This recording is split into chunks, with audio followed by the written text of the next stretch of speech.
In Judges chapter 8, the men of Ephraim said to him, "We have done this to us, not calling us when you went to fight the Midianites."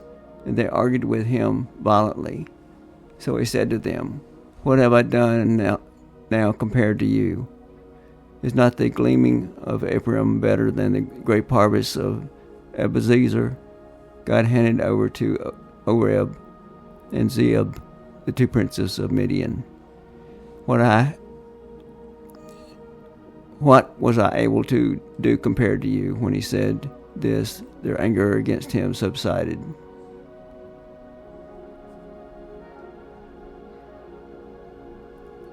Gideon and the 300 men came to the Jordan and crossed it. They were exhausted but still in pursuit. He said to the men of Succoth, "Please give us some loaves of bread to the troops under my command, because they are exhausted, for I am pursuing Zebub and Zalmunna, the king of Midian." But the princes of Succoth asked him, "Are Zebub and Zalmunna now in your hands, that we should give bread to your army?" Gideon replied, "Very well, when the Lord has handed Zebub and Zalmunna over to me, I will tear your flesh with thorns and briars from the wilderness." He went from them to Penuel and asked the same thing from them. The men of Penuel answered just as the men of Succoth had answered him. He also told the men of Penuel, "When I return safely, I will tear down this tower." Now Zebub and Zalmunna were in Karkor, and with them was their army of about 15,000 men, who were all those left of the entire army of the people of the east. Those who had been killed were 120,000 armed men. Gideon traveled on the caravan route east of Nobeth and Jogbahath and attacked them army while the army felt secure. Zebub and Zalmunna fled, and he pursued them. He captured the two kings of Midian and routed the entire army. Gideon, son of Joash, returned from the battle by the ascent of Herods. He captured a youth from the men of Succoth and interrogated him. The youth wrote down for him the names of the 77 leaders and the elders of Succoth. Then he went to the men of Succoth and said, "Here are Zebub and Zalmunna. You taunted me about them, saying, the Zebub and Zalmunna now in your power, that we should give bread to your exhausted men." So he took the elders of the city and took some thorns and briars from the wilderness, and he disciplined the men of Succoth with them. He also tore down the tower of Penuel and killed the men of the city. He asked Zebub and Zalmunna, "What kind of men did you kill in Tabor?" "They were like you," they said. "Each resembled the son of a king." So he said, "They were my brothers and the sons of my mother. As the Lord lives, if you had let them live, I would not kill you." Then he said to Jethath, the firstborn, "Get up and kill them." The youth did not draw his sword, for he was afraid, because he was still a youth. Zebub and Zalmunna said, "Get up and strike us down yourself, for a man is judged by his strength." So Gideon got up and killed Zebub and Zalmunna and took the crescent ornaments that were on the necks of their camels. Then the Israelites said to Gideon, "Rule over us, you as well as your sons and your grandsons, for you delivered us from the power of Midian." But Gideon said to them, "I will not rule over you, and my son will not rule over you. The Lord will rule over you." Then he said to them, "Let me make a request of you. Every one give me an earring from your plunder." Now the enemy had gold earrings, because they were Ishmaelites. They said, "We will agree to give them." So they spread out a cloak, and everyone threw an earring from their plunder on it. The weight of the gold rings he requested was 43 pounds of gold in addition to the crescent ornaments and the ear pendants, the purple garments on the kings of Midian, and the gold cheeks on the camels.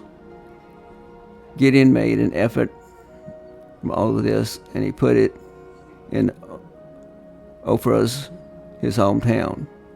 Then all the Israel prostituted themselves by worshiping it there, and it became a snare in Gideon and his household. So Midian was subdued by the Israelites, and they were no longer a threat. The land had a peace for 40 years during the days of Gideon. Zebul, son of Joash, went back to live at his house. Gideon had 70 sons, his offspring, and since he had many wives, his concubine, who was in Shechem, also bore him a son, and he named him Amalek. Then Gideon, son of Joash, died at a good old age and was buried in the tomb of his father Joash in Ophrah of the Abiezrites. When Gideon died, Israelites turned and prostituted themselves by worship the Baals. They made Baal Berith their god.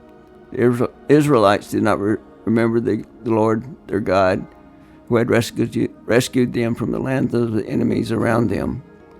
They did not show kindness to the house of Jebul for all of the good he had done for Israel.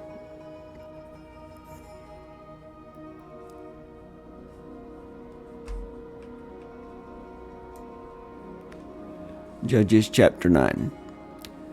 Abimelech, son of Jebul, went to Shechem, and he spoke to his uncles and to his mother, Oclaim, saying, "Please speak in the hearing of all the citizens of Shechem. It is better for you that 70 men, all sons of Jebul, rule over you, and that one man rule over you. Remember that I am your own flesh and blood." His mother's relatives spoke all these words about him in the hearing of the citizens of Shechem, and they were favorable to Abimelech, for they said, "He is our brother." So they gave him 70 pieces of silver from the temple of Baal Beroth, and Abimelech used it to hire worthless and reckless men, and they followed him. He went to his father's house in Ophrah and killed his 70 brothers and the sons of Jebul on top of the large stone. But Jotham, the youngest of the son of Jebul, survived because he hid. Then all the citizens of Shechem and Beth Milio gathered together and proceeded to make Abimelech king at the oak of the pillar in Shechem. When they told Jotham, he climbed to the top of Mount Gerizim, raised his voice, and called to them, "Listen to me, citizens of Shechem, and may God listen to you." The trees decided to appoint a king over themselves. They said to the olive tree, "Reign over us." But the olive tree said to them, "Should I stop giving my own oil that people used to honor both God and men and rule over the trees?" Then the tree said to the fig tree, "Come and reign over us." But the fig tree said to them, "Should I stop giving my sweetness and my good fruit and rule over trees?" Later the tree said to the grapevine, "Come and reign over us." But the grapevine said to them, "Should I stop giving wine that cheers both God and man and rule over trees?" Finally all the trees said to the bramble, "Come and reign over us." The bramble said to the trees, "If you are really anointing me as king over you, come and find refuge in my shade. But if not, may fire come out of the bramble and consume the cedars of Lebanon." Now if you have acted faithfully and honestly in making Abimelech king, if you have done well by Jerubbaal and his family, and if you have rewarded him appropriately for what he did, may my father fought for you and risked his life and rescued you from the Midian. And now you have attacked my father's family today, killed his 70 sons on top of a large stone, and made Abimelech, the son of his slave woman, king over the citizens of Shechem. because he is your brother. So if you acted faithfully and honestly with Jerubbaal and his house this day, rejoice in Abimelech, and may he also rejoice in you. But if not, may fire come from Abimelech and consume the citizens of Shechem, because he is your brother. And so if you have acted faithfully and honestly with Jerubbaal and his house this day, rejoice in Abimelech, and may he also rejoice in you. But if not, may fire come from Abimelech and consume the citizens of Shechem and Beth Milio, and may the fire come from the citizens of Shechem and Beth Milio and consume Abimelech. Then Josham fled, escaping to Beer, and lived there because of his brother Abimelech. When Abimelech had ruled over Israel 3 years, God sent an evil spirit between Abimelech and the sons of Shechem. They treated Abimelech deceitfully, so that the crime against the 70 sons of Jerubbaal might come to justice, and their blood would be avenged on their brother Abimelech, who killed him, on the citizens of Shechem, who had helped him kill his brothers. The citizens of Shechem rebelled against him by putting men in ambush on the top of the mountains, and they robbed everyone who had passed by them on the road. So this was reported to Abimelech. Gaal, son of Ebed, came with his brothers and crossed over Shechem, and the citizens of Shechem trusted him. So they went out to the countryside and harvested grapes from the vineyards. They trampled the grapes and held a celebration. Then they went to the house of their God, and as they ate and drank, they cursed Abimelech. Gaal, son of Ebed, who is Abimelech, and who is Shechem, that we should serve him? Is it he the son of Jerubbaal? And is it Jebel, his officer? You are to serve men of Hamor, the father of Shechem. Why should we serve Abimelech? If only the people who were in my power, I would remove Abimelech. So he said to Abimelech, gather your army and come out. When Shechem, the ruler of the city, heard the words of Gaal, son of Ebed, he was angry. So he secretly sent messengers to Abimelech, saying, beware, Gaal, son of Ebed, and his sons have come to Shechem and are turning the city against you. Now tonight, you and the troops with you come and wait in ambush in the countryside. Then get up early and at sunrise to take the city. When he and his troops who were with him come out against you, do to him whatever you can. So Abimelech and all the troops with him got up at night and waited in ambush in Shechem in 4 units. Gaal, son of Ebed, went out and stood at the entrance of the city gate. Then Abimelech and the troops who were with him got up from their ambush. When Gaal saw the troops, he said to Zebul, look, the troops are coming down from the mountaintops. But Zebul said to him, the shadows of the mountains look like men to you. Then Gaal spoke again, look, troops are coming down from the central part of the land, and 1 unit is coming from the direction of the diviner's oak. Zebul replied, what do you have to say now?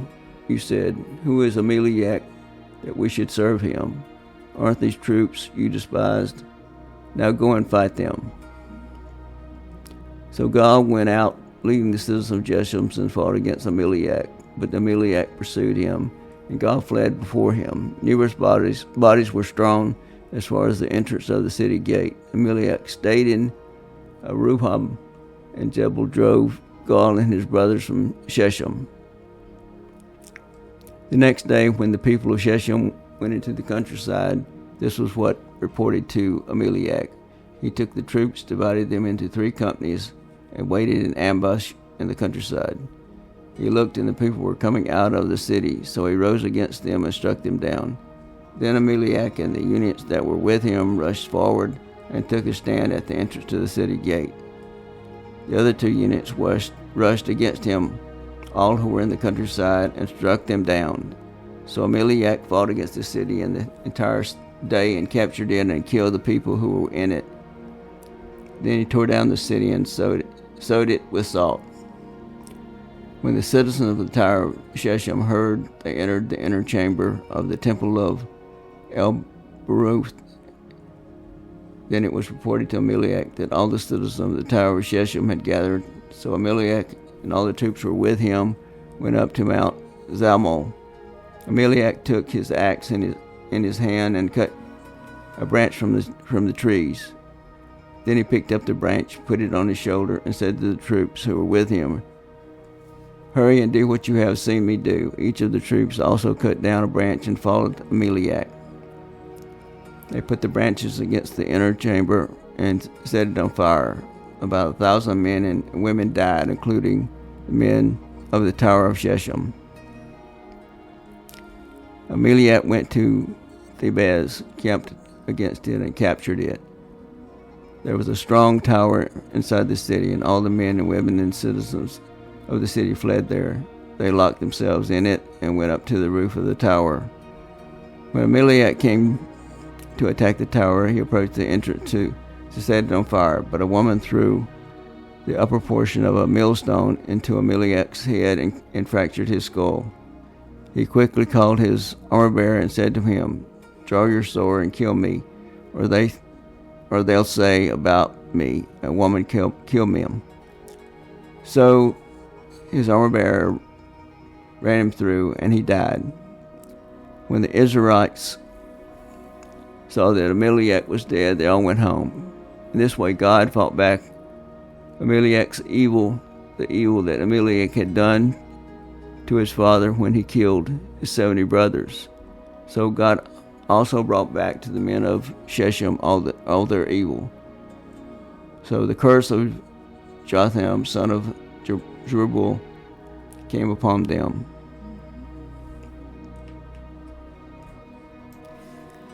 Judges 10.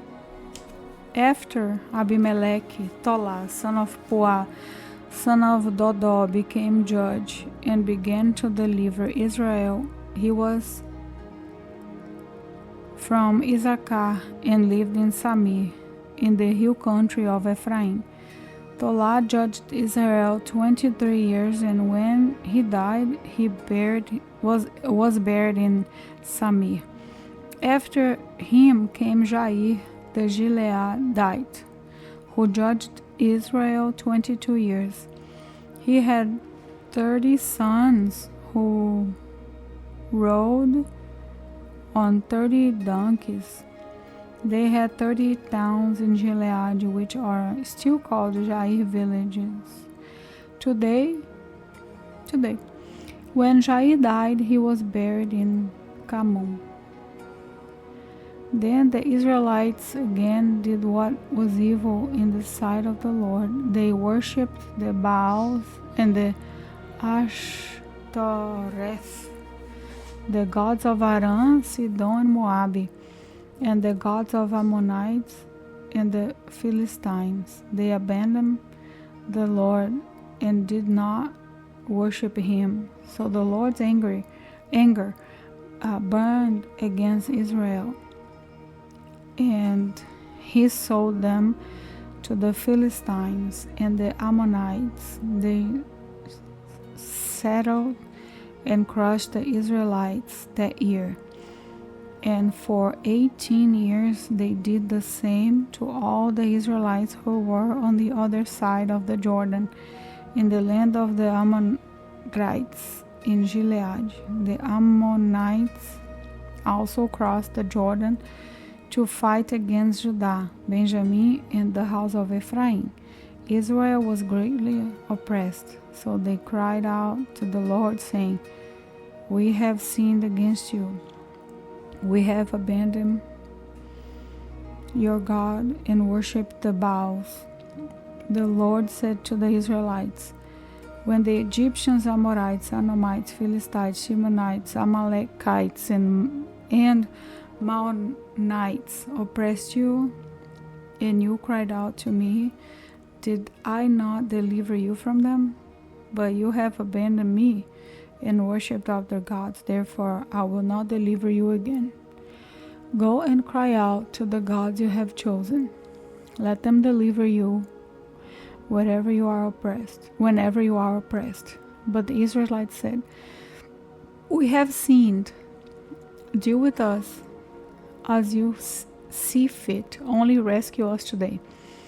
So they got rid of the foreign gods among them and worshipped the Lord, and he became weary of Israel's misery.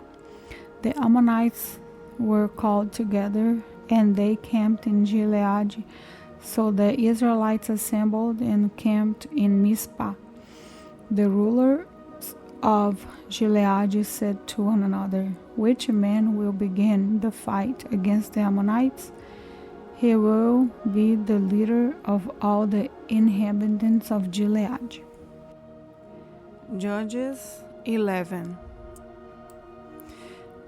Jephthah the Gileadite was a valiant warrior, but he was the son of a prostitute,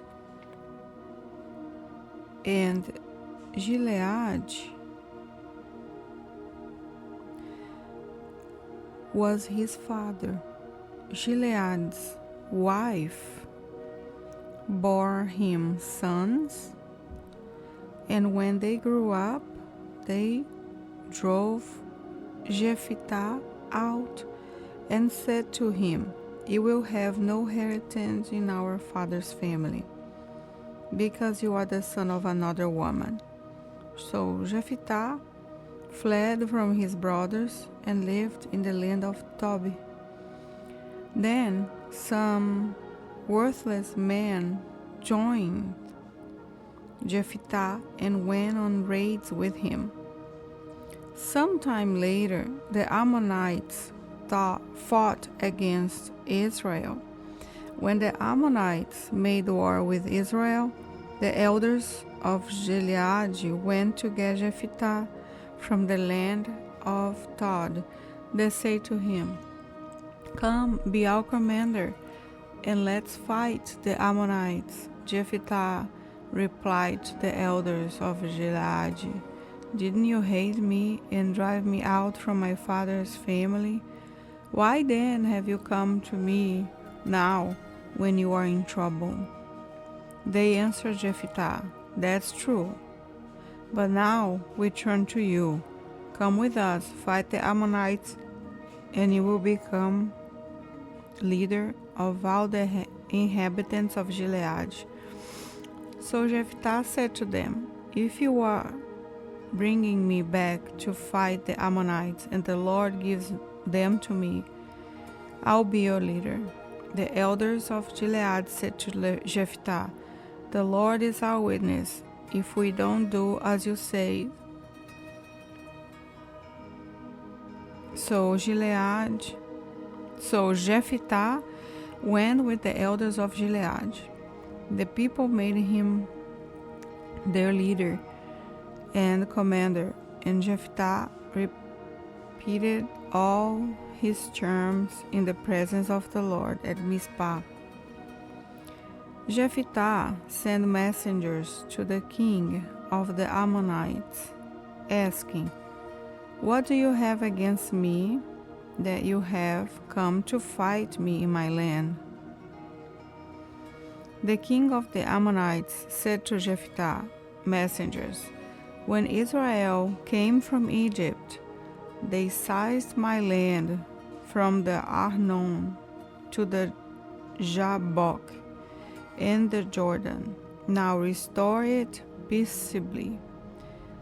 Jephthah again sent messengers to the king of the Ammonites to tell him, This is what Jephthah said. Israel did not take away the land of Moab or the land of the Ammonites, but when they came from Egypt, Israel traveled through the wilderness in the Red Sea and came to Kadesh. Israel sent messengers to the king of Edom, saying, Please let us travel through your land. But the king of Edom would not listen. They also sent messengers to the king of Moab, but he refused. So Israel stayed in Kadesh. When they traveled through the wilderness and around the land of Edom and Moab, they came to east side of the land of Moab and camped on the other side of the Arnon, but did not enter into the territory of Moab, for the Arnon was the boundary of Moab. When Israel sent messengers to Sihon, king of the Ammonites, king of Heshbon, Israel said to him, "Please let us travel through your land to our country." But Sihon would not trust Israel to pass through this territory. Instead, Sihon gathered all his troops camped at Jahaz and fought with Israel. Then the Lord God of Israel handed over Sihon and all his troops of Israel, and they defeated them. So Israel took possession of the entire land of the Ammonites who lived in that country. They took possession of all territory of the Ammonites, from the Arnon to the Jabbok, and from the wilderness to the Jordan. The Lord God of Israel has now driven out the Ammonites before his people, Israel. And will you now force us out? Isn't it true that you can have whatever your God can march conquest for you, and we can have whatever the Lord of our God conquest for us? Now are you any better than Balak, son of Zippor, king of Moab? Did he ever contend with Israel or fight against them? While Israel lived 300 years in Heshbon and Ahoe, and their surroundings, villages, and in all the cities that are on the banks of the Arnon, why didn't you take them back at that time? I have not sinned against you, but you are doing me wrong by fighting against me. Let the Lord, who is the judge, decide today between the Israelites and the Ammonites. But the king of the Ammonites would not listen to Jephthah's message that he sent him. The Spirit of the Lord came to Jephthah, who traveled through Gilead and Manasseh, and then through Mizpah and of Gilead. He crossed over to the Ammonites from Mizpah of Gilead. Jephthah made this vow to the Lord: "If you in fact hand over the Ammonites to me, whoever comes out the door of my house to greet me when I return safely from the Ammonites will belong to the Lord. I will offer that person as a burnt offering." Jephthah crossed over to the Ammonites to fight against them, and the Lord handed them over to him. He defeated 20 of their cities with a great slaughter from Ahoe all the way to the entrance of Minit and to Abel Keramim. So the Ammonites were subdued before the Israelites. When Jephthah went to his home in Mizpah, there was his daughter coming out to meet him with tambourines and dancing. She was his only child. He had no other son or daughter beside her. When he saw her, he tore his clothes and said, "No, not my daughter. You have devastated me. You have brought me great misery on me. I have given my word to the Lord and cannot take it back." When he said to him, "Father, you have given your word to the Lord." "My father." When she said to him, "My father, you have given your word to the Lord. Do to me as you have said, for the Lord brought revenge on your enemies, the Ammonites. She also said to her father, let me do this one thing. Let me wander 2 months through the mountains with my friends and mourn my virginity. Go, he said, and he sent her away 2 months.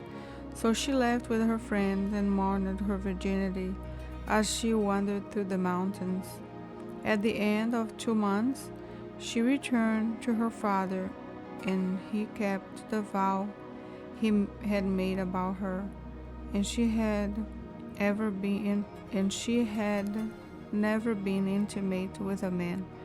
Now it became a custom in Israel that 4 days each year a young woman of Israel would commemorate the daughter of Jephthah the Gileadite.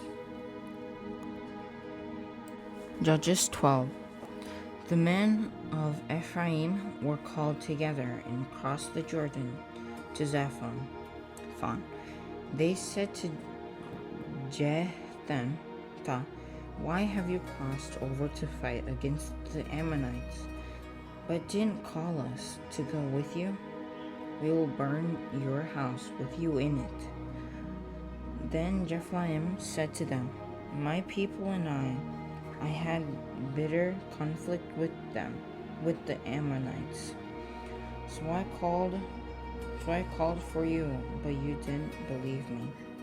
From their power, when I saw that you weren't going to deliver me, I took my life in my own hands and crossed over to the Ammonites, and the Lord handed them over to me.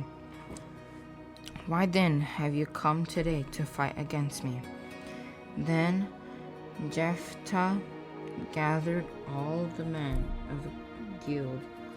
They fought and defeated Ephraim, because Ephraim had said, you Gileadites are Ephraim's fugitives in the territories of Ephraim and Manasseh. The Gileadites captured the fords of the Jordan leading to Ephraim. Whenever a fugitive from Ephraim, I'm sad. Let me cross over. The Gileadites asked him, are you an Ephraimites? If he answered no, they told him, please say Shibboleth. If he said Siboleth,